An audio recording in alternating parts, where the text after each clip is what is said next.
Alhamdulillah, wassalatu wassalamu ala rasulillah wa ala alihi wa sahbihi wa mawalah. Amma ba'd. Yang besar tidak kami sebutkan gelar, yang kecil tidak kami sebutkan nama. Hadirin, apa kabar? Apakah sehat semua? Alhamdulillah. Dewan Hakim yang arif lagi bijaksana, hadirin wal hadirat rahimakumullah. Ketika kota Hiroshima dan Nagasaki dibom atom oleh Amerika Serikat tahun 1945, Jepang lumpuh.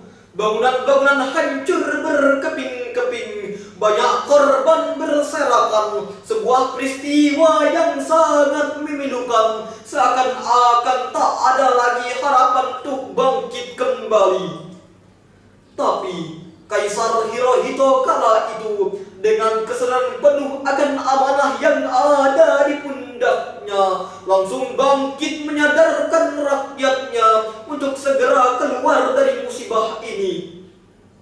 Langkah spektakuler pertama yang dilakukan sang kaisar adalah menginventarisir rakyatnya dari kalangan guru dan orang-orang yang berbakat dalam berbagai bidang pendidikan untuk disekolahkan ke berbagai negara yang telah maju. Dan dalam sejarah kita melihat hasilnya sungguh mengagumkan.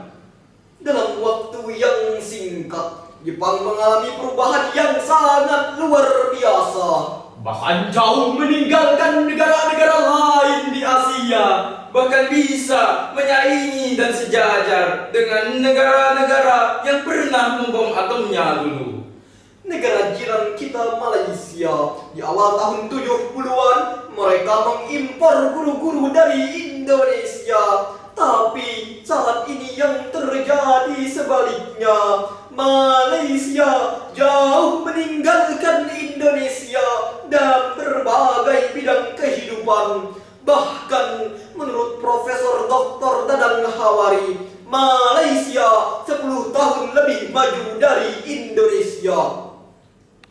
Dua contoh di atas menggambarkan betapa pendidikan mempunyai makna yang sangat penting dalam menyongsong sebuah generasi yang kita inginkan, baik oleh individu, keluarga, masyarakat, bahkan oleh sebuah negara.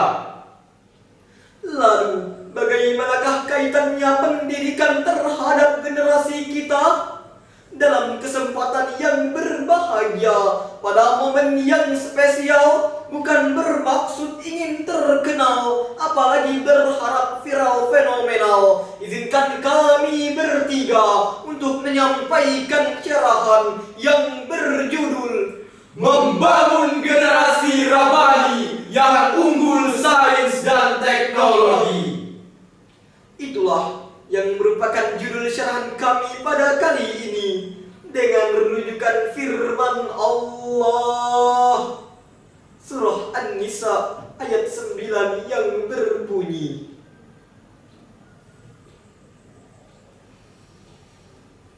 A'udzu billahi minasy syaithanir rajim.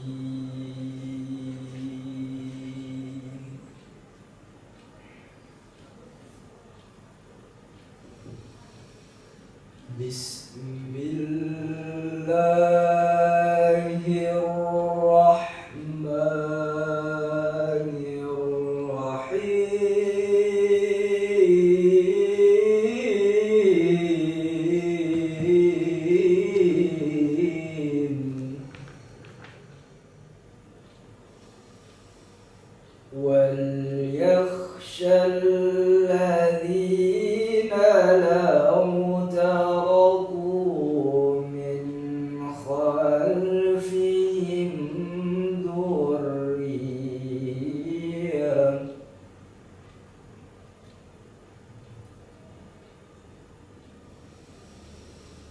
ذرية ضعافا خافوا عليهم فليتقوا الله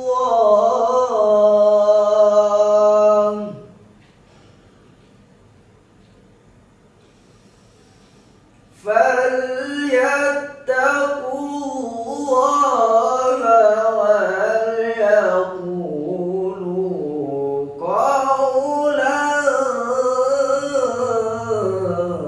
سديدا.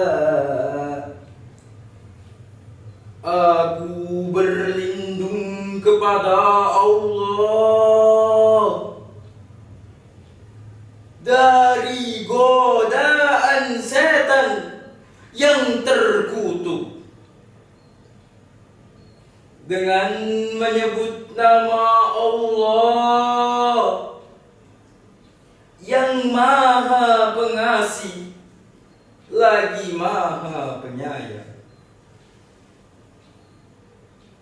Dan hendaklah takut kepada Allah orang-orang yang sekiranya meninggalkan keturunan yang lemah di belakang mereka, yang mereka khawatir terhadap kesejahteraannya.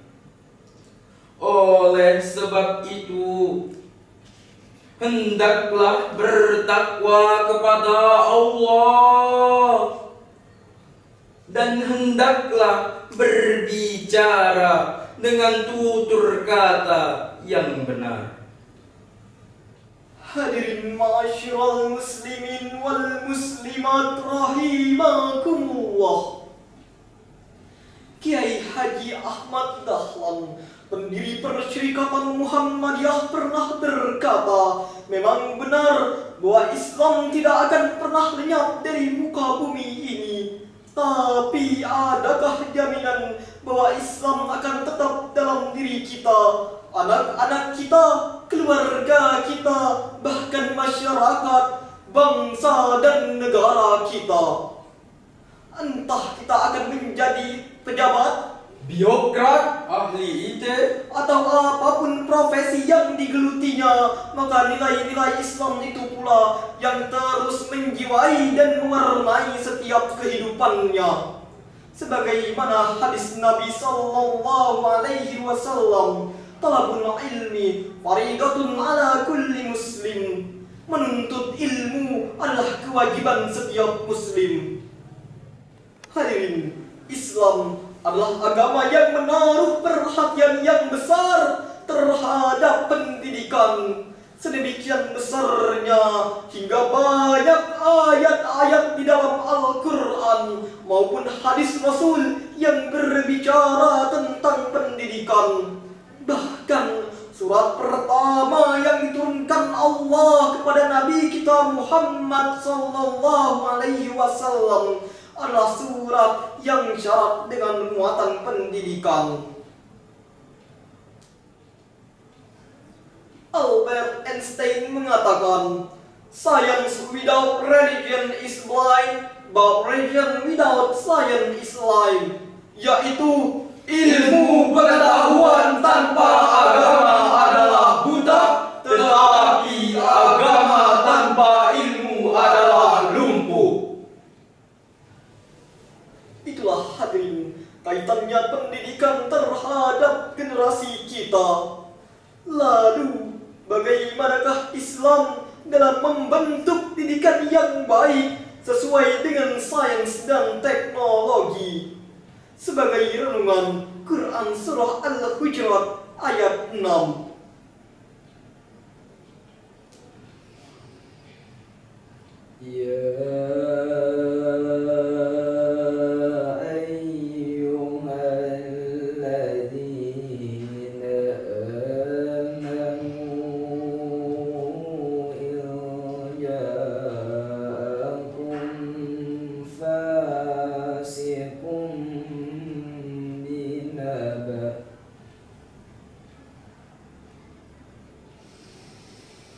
بنبأ فتبينوا أن تصيبوا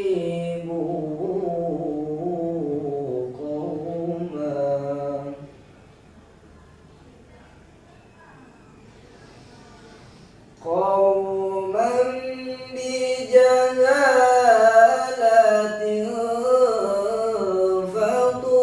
فتصبحوا على ما فعلتم نادمين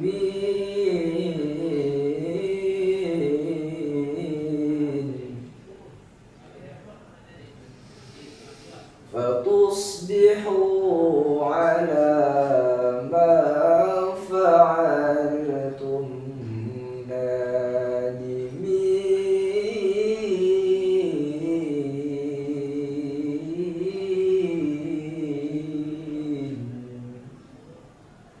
صدق الله العظيم. Wahai orang-orang yang beriman, jika datang seseorang yang fasik kepadamu dengan membawa suatu berita, maka telitilah kebenarannya, agar kamu tidak mencelakakan suatu kaum karena kebodohan, supaya kamu tidak menyesali perbuatanmu itu. Maha benar Allah atas segala firman-Nya. Hadirin wal hadirat rahimakumullah. Secara filosofi, ayat tadi memberikan pelajaran bagi kita untuk memperhatikan moral dan etik dalam menggunakan media cetak dan elektronika. Namun sangat disayangkan hadirin, saat ini yang terjadi sebaliknya. Sebagai bukti, tidak sedikit majalah-majalah yang memajang foto perempuan setengah lanjang, koran-koran yang mengungkap tempat-tempat mesum dan pelacuran, Stasiun-stasiun televisi yang menayangkan adegan ciuman. akibatnya yang terlihat hanyalah pikiran-pikiran jorok dan hasrat terlarang. Hadirin rahimakumullah, keterikatan yang kuat dengan nilai-nilai Islam inilah yang menjadi acuan dalam berbuat dan bertindak. Kenapa nilai Islam dan bukan nilai yang lain? Karena Islam adalah agama yang diridhai oleh Allah Subhanahu wa Ta'ala. Oleh karena itu, nilai-nilai universalitas Islam inilah yang harus tertanam sejak dini dalam diri kita, sampai mereka memiliki keterikatan yang kuat sampai akhir zaman nanti. Jalan-jalan ke Arab Saudi, Naik unta untuk bersafari, Bangkitlah wahai pemuda-pemudi, kita bersama membangun negeri. akhir kalam, wabillahi taufiq wal hidayah. Wassalamu alaikum warahmatullahi